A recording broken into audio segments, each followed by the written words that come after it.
ஐயனா துணை அடுத்த வர எபிசோடில் பார்த்திங்க அப்படின்னா நிலா பார்த்திங்க அப்படின்னா அவங்க ஃப்ரெண்ட்ஸ் 2 பேர் கூட சேர்ந்து ஜாயின் பண்ணி ஒரு கம்பெனி ஸ்டார்ட் பண்ண போகிறாங்க. அதுக்கு வந்து பார்த்திங்க அப்படின்னா இன்வெஸ்ட்மெண்ட்டாக 5 லட்சம் கொடுக்கணும். ஆனால் நிலானால இப்போ ரெடி பண்ண முடியாதனால நீ பொறுமையாக கொடு நிலான்னு சொல்லிட்டு அவங்க ஃப்ரெண்ட்ஸ் சொல்லியிருப்பாங்க.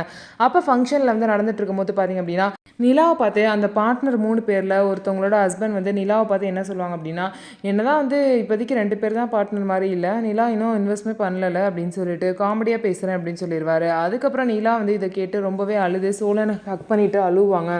இதை நினச்சி சோழன் பார்த்திங்க அப்படின்னா எப்படியாவது பணத்தை ரெடி பண்ணி ஆகணும், நிலா வந்து இதுக்கு மேலே ஒரு நிமிஷம் கூட கஷ்டப்பட விடக்கூடாது அப்படின்னு சொல்லிட்டு ஒரு ஓனர்கிட்ட போய் பணம் கேட்குறாங்க. ஒன்றை நம்பி நான் எப்படி 5 லட்சம்லாம் கொடுக்குறது, போய் ஆகிற வேலையை பாருன்னு சொல்லிட்டு சோழனை அனுப்பிச்சிடுவார். சோழன் வந்து அதெல்லாம் முடியவே முடியாது, எப்படியாவது ரெடி பண்ணணும்னு நினைக்கிறாங்க. அவர் வந்து பணத்தை வந்து பார்த்திங்க அப்படின்னா யாருக்கோ கொடுக்க வேண்டிய பணத்தை வந்து டேபிளில் வச்சுட்டு போகிறாரு. இதை பார்த்த சோழன் பார்த்திங்கன்னா அவங்க ஓனரோட பணத்தை அவருக்கு தெரியாமல் திருடிட்டு போய் நிலா கிட்ட கொடுத்துட்றாரு. அது மட்டும் இல்லாமல் நிலாவும் இனிமேல் இந்த கம்பெனிக்கு இன்வெஸ்ட் பண்ணிட்டாங்க, இதனால் அவங்களும் இந்த கம்பெனியோட ஓனர் தான் அப்படின்னு சொல்லிட்டு கெத்தாக இருங்கன்னு சொல்லிட்டு பணத்தை கொடுத்துட்டு வந்துட்டாங்க. அங்கே நிலா கிட்ட வந்து பெருமையாக வந்து பணத்தை கொடுத்துட்டு வந்துட்டாரு. ஆனால் இன்னொரு சைடு வந்து அவர் பணத்தை திருடி இருக்காரு. கொஞ்சம் கூட யோசிக்காமல் நிலாக்காக பண்ணுறேன்னு சொல்லிட்டு பணத்தை திருடி இருக்காரு.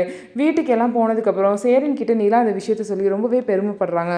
எப்படி ரெடி பண்ணேன்னு கேட்கும்போது அதெல்லாம் தெரிஞ்சவங்கள்ட்ட கடன் வாங்கினேன், நான் பார்த்துக்கிறேன் அப்படின்னு சொல்கிறாங்க சோழன். அந்த நேரம் பார்த்தீங்கன்னா சோழனோட ஓனரும் வந்து சோழன் சோழன் சொல்லிட்டு கத்திக்கிட்டே வீட்டுக்குள்ளே வராரு. ஸோ இதுக்கப்புறம் வந்து அவர் பணத்தை காணும்னு சொல்லிட்டு சோழனை கேட்கும்போது சோழன் வந்து எப்படி வந்து சமாளிக்க போகிறாரு, அவர் தான் திருடியிருக்காரு அப்படிங்கிற உண்மை தெரிய வந்தால் கண்டிப்பாக அவர் வேலையே போயிடும். இதுக்கப்புறம் என்ன நடக்க போகுதுன்னு சொல்லிட்டு வெயிட் பண்ணி பார்க்கலாம். நம்ம வீடியோ உங்களுக்கு பிடிச்சிருந்தா நம்ம வீடியோவை லைக் பண்ணிவிட்டு பாருங்கள்.